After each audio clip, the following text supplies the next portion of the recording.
Sa iba pang balita, tumaas pa ang bilang ng mga Pinoy na walang trabaho at negosyo nitong Oktubre ngayong taon.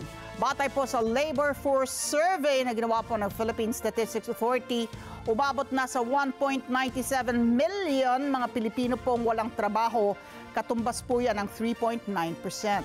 Mas mataas po ito kumpara sa 1.89 million unemployed na naitala ng buwan ng Setyembre ngayong taon. Ayon kay MAPA, pinakamalaki sa mga sektor na nawalan ng trabaho ang nasa agriculture and forestry, motor vehicle repair at manufacturing. Nabawasan din ang mga nagtatrabaho sa construction sector. Sabi ni MAPA, marami sa mga nasa sektor ng agrikultura ang naapektuhan ng mga sunod-sunod na bagyo na tumama po sa Pilipinas na nakaambag sa pagtaas ng bilang ng walang trabaho.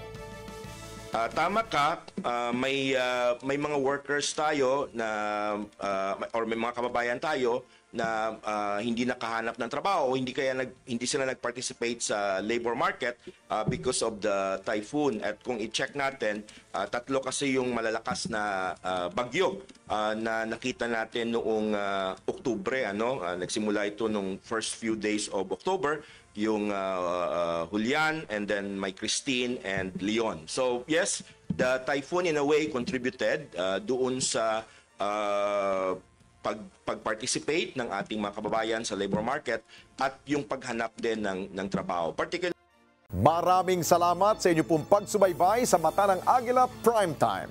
Para malaman ang matatag, matapang at matapat na mga balita, i-follow lamang at mag-subscribe sa @Net25 TV.